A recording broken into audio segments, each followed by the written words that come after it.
Deep in South Africa's Ngome forest lies a place few travelers dare to enter. A cave system carved into ancient sandstone, hidden beneath the thick canopy, silent as a tomb. Locals call it the place where voices return wrong.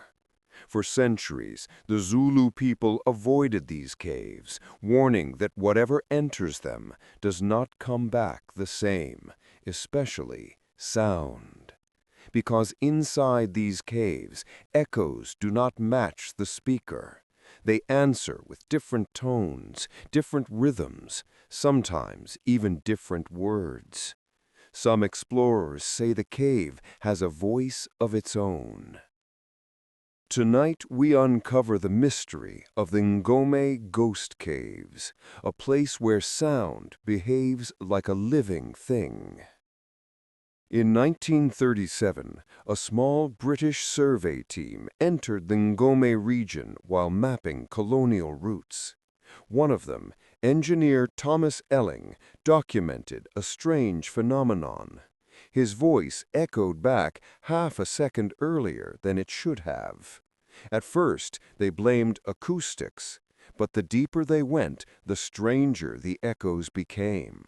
Some came back louder, some came back whispering, some repeated only fragments, others changed pitch entirely.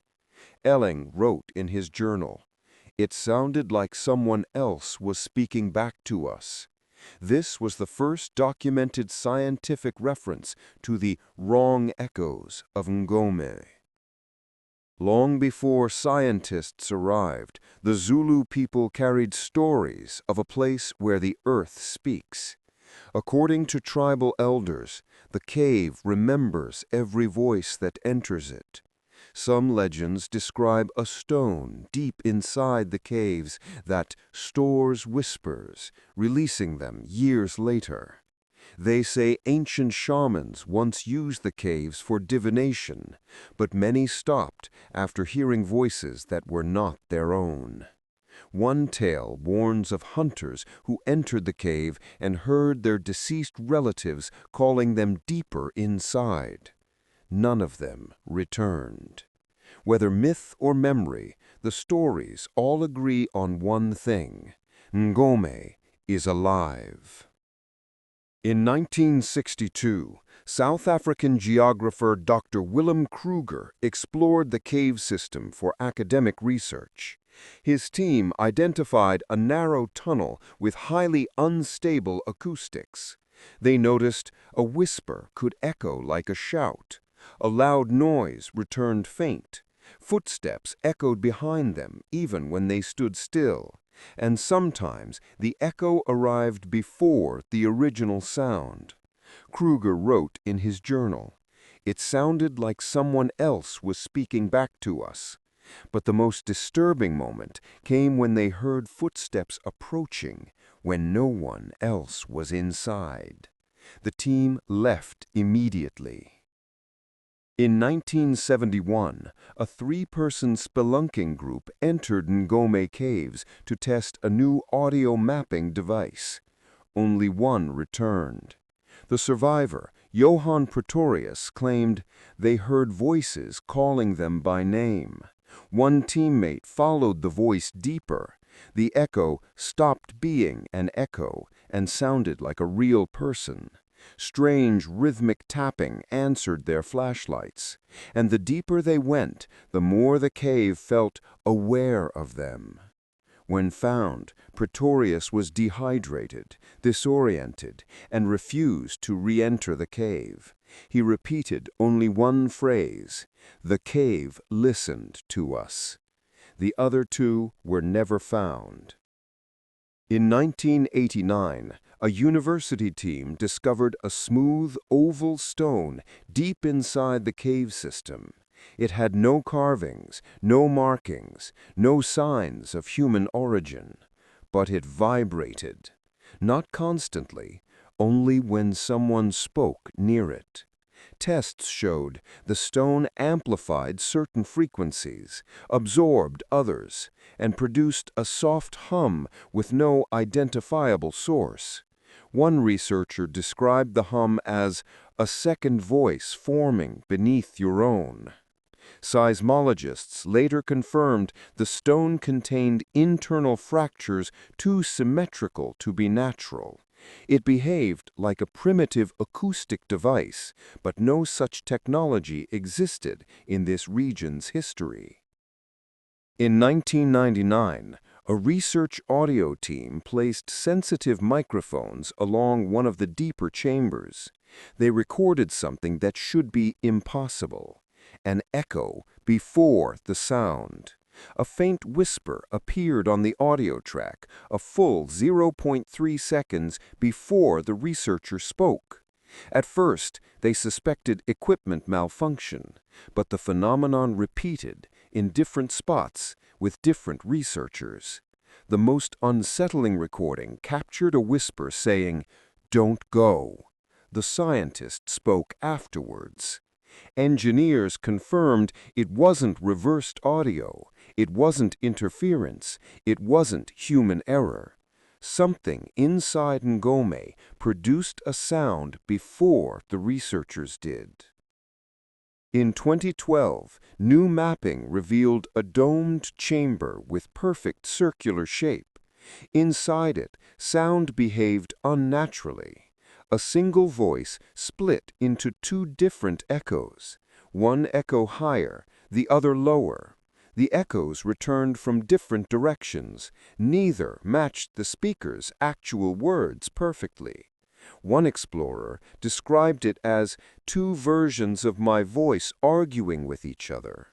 Acoustic engineers called the chamber impossible geometry, a natural structure acting like a complex sound reflector.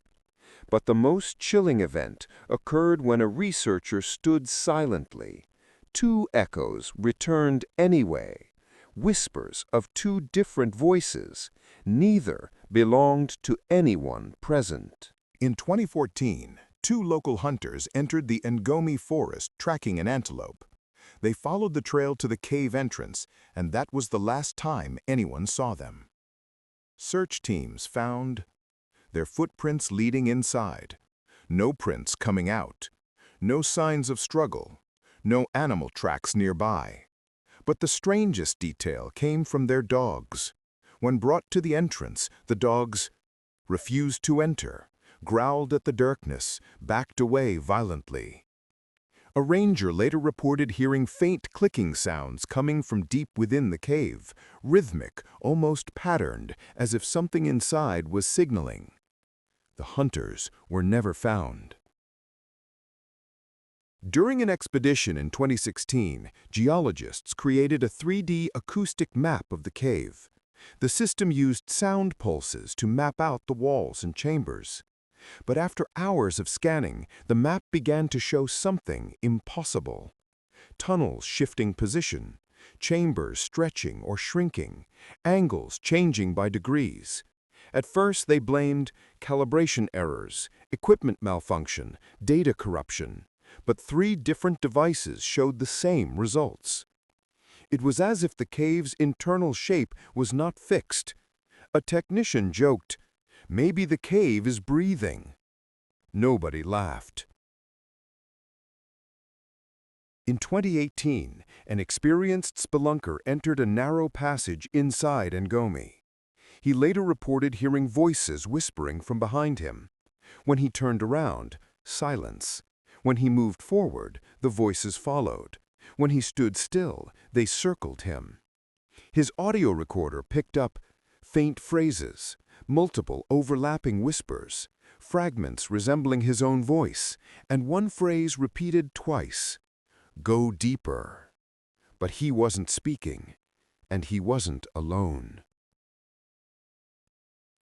Near the lower chambers, explorers discovered ancient handprints on the ceiling, over 2 meters above the ground. The prints were small, numerous, arranged in spirals, and pressed upward, not downward. No ladders, no footholds, nothing to reach the ceiling, and yet hundreds of hands pressed upward as if reaching for something. Carbon analysis showed the prints were very old, older than any known culture in the region. But the most disturbing detail? Microphones placed in the chamber detected soft tapping from the ceiling, as if something small was moving behind the rock. In 2020, hydrophones were used to map underground vibrations. The team expected to detect water flow or small tectonic shifts. Instead, they found a moving sound source deep inside the cave. The noise drifted from chamber to chamber, changed speed, paused for minutes, then continued in a different direction. There was no biological or mechanical explanation. At one point, the sound moved toward the team. They retreated quickly. The device captured a final, chilling pattern. 4 rapid taps, 2 long ones, repeated 3 times. Not random, intentional. Deep within the lowest accessible corridors, explorers reached a chamber shaped like a giant spiral. Inside, whispers grew louder, echoes never returned straight. Even footsteps were distorted. One explorer described, "Every sound felt curved, like it was pulled sideways." The chamber amplified even the quietest noise. A simple tap could echo for several seconds, twisting into strange melodic tones. But what frightened them most was a new phenomenon. Echoes that continued after they stopped making noise, as if the chamber generated its own sounds in response. On the most recent expedition, a team equipped with new resonance sensors descended to the deepest safe point. They recorded a low, rumbling tone, too deep for human vocal cords, yet structured like speech. The tone repeated every 40 seconds, forming a pattern. Rising, falling, pausing. The lead audio engineer said, "This is not random, this is communication." Moments later, the cave responded with a second tone, higher, trembling, layered with smaller harmonics. 2 voices, conversing, not human, but intentional. The team ended the expedition immediately. After decades of research, scientists have proposed theories. 1. Acoustic anomaly. Unique rock layers bending sound in extreme ways. But this doesn't explain voices before sound is made. 2. Geological resonance. Shifting seismic plates producing structured tones. But resonances don't whisper words. 3. Ancient built structure. An unknown civilization intentionally carved sound-reactive chambers. But handprints and tunnels don't match any known culture. 4. Biological explanation. Unknown underground species producing rhythmic signals. But what species can mimic human voice fragments? 5. The oldest theory from the Zulu elders. The earth remembers. According to legend, the cave stores voices like a living archive, a memory of sound itself. Not metaphorically, literally. A place where echoes are alive. Whether mystical or scientific, one truth remains. Ngome is not a silent cave. It is a listener. And it answers.